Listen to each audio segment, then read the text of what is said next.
Anies ngamuk tak terima, nekat tantang Megawati karena kasusnya dibongkar. Anies berkolaborasi dengan salah seorang seniman membangun patung instalasi getah-getih. Ini luar biasa bagus sebetulnya. Cuma penempatannya di sekitar Sudirman ini yang aneh gitu.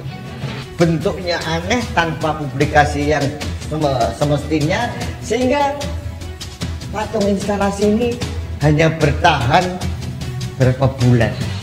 Inilah kalau misal orang yang tidak kompeten di bidangnya kemudian dijadikan pimpinan, ini bahaya.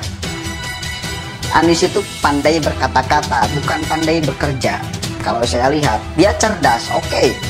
Dia pintar, oke. Tetapi kepintaran dan kecerdasan Anies Baswedan tidak diaplikasikan sebagai satu upaya untuk perbaikan. Malah yang terjadi kerusakan. Gue bingung sama Pak Anies ini. Prestasinya untuk mengganti-ganti nama ini sangat luar biasa. Gue kadang-kadang bingung. Ada orang memang yang jalan hidupnya berantakan atau jalan hidupnya tidak nyaman, tidak membuat kebahagiaan. Kalau jalan hidup seseorang itu tidak bisa mencapai kebahagiaan, yang diubah itu cara berpikirnya, bukan nama jalannya yang diubah.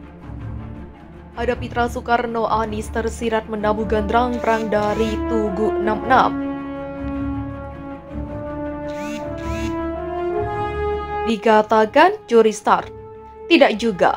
Tetapi belakangan ini ulah Anies Baswedan Gubernur DKI Jakarta terbilang nyeleneh walau dikemasnya dengan sangat santun, apalagi dirinya yang belum tuntas sebagai DKI 1 telah dipinang oleh Partai Nasional Demokrat untuk naik kelas menjadi calon presiden capres. Tidak heran merasa di atas angin, Anies makin heboh dengan caranya yang halus dan lembut. Namun aroma politisnya menusuk. Belum lama ini sebagai contohnya, Anies meresmikan Monumen Tritura atau Tugu 66 yang direlokasi ke Taman Menteng, Jakarta Pusat. Adapun monumen ini sebelumnya sejak 1992 berada di kawasan Jalan HR Rasuna Said, Jakarta Selatan. Menurutnya relokasi ini dikarenakan akibat pembangunan LRT di Jalan HR Rasuna Said, visual dari Tugu 66 jadi tidak terlalu terlihat oleh khalayak. Oh begitukah? Heran sih kenapa baru sekarang. Sementara pembangunan LRT di HR Rasuna Said sudah berlangsung sejak 2017. Kenapa tidak sekalian saja direlokasikan sejak awal? Kan bisa dilakukan sejak LRT masih dalam tahap desain atau mulai dibangun. Teringatnya ini sebenarnya mirip dengan yang terjadi pada Monumen Selamat Datang yang juga menuai polemik karena visualnya terhalang akibat revitalisasi halte Transjakarta Bundaran Hotel Indonesia. Halte Tosari di Jakarta Pusat tetapi aneh bin ajaib.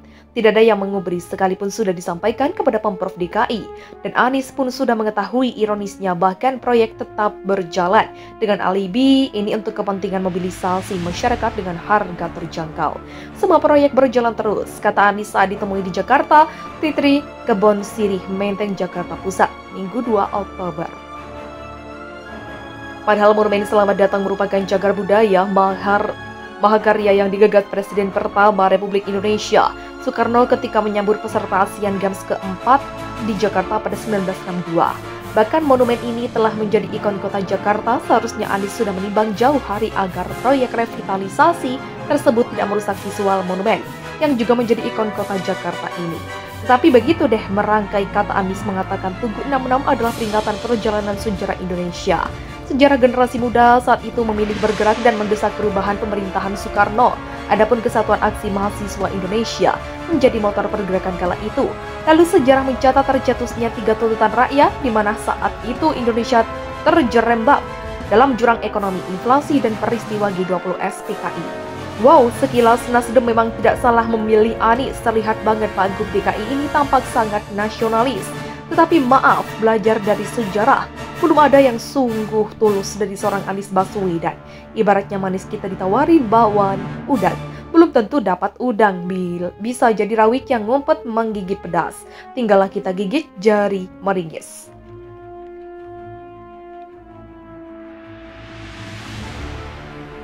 Paling gampangnya kita lihat saja perbandingan Perbandingkan monumen dengan monumen. Sepakat dong, kita tidak boleh melupakan sejarah.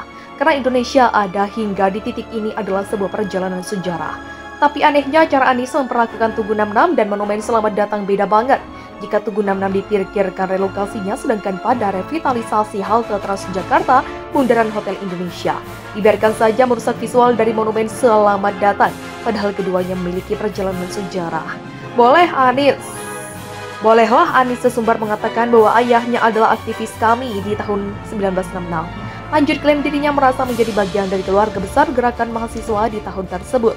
Tetapi bukanlah dirinya sendiri yang membuat gaduh di negeri ini, sukarela mencatat dirinya sebagai bapak politik identitas. Ups, seorang pengamat politik menilai bahwa Anies sesungguh sedang menyegol PDIP Prah Soekarno yang bakal menjadi rivalnya pada Pilpres 2024 nanti. Tersirat Anies menyampaikan pesan dirinya siap menghadapi PDIP yang merupakan Prah Soekarnois yang dulu dirongrong oleh aktivis 66.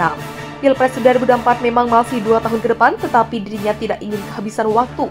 Anies sangat ingin menggunakan setiap kesempatan untuk memposisikan diri dan menghapus label bapak politik identitas berganti menjadi sosok nasionalis. Sebagai garis keturunan yang pernah memperjuangkan negeri ini. Gelagat nyebelinya, ini bisa ditafsirkan ditujukan kepada PDIP yang selama ini kerap mengkritik kinerjanya. Sekaligus bisa jadi Anies ingin mengatakan bahwa yang membangun negeri ini bukan hanya Prah Soekarno, tetapi juga mahasiswa yang militan ketika itu.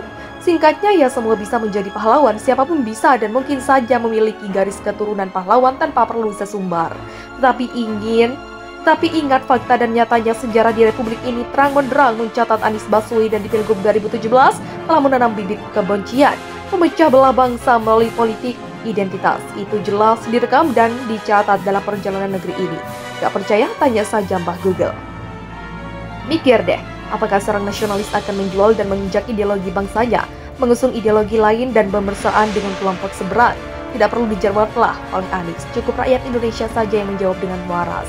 Pilih deh pemimpin yang benar, yang tidak mengandalkan retorika doang.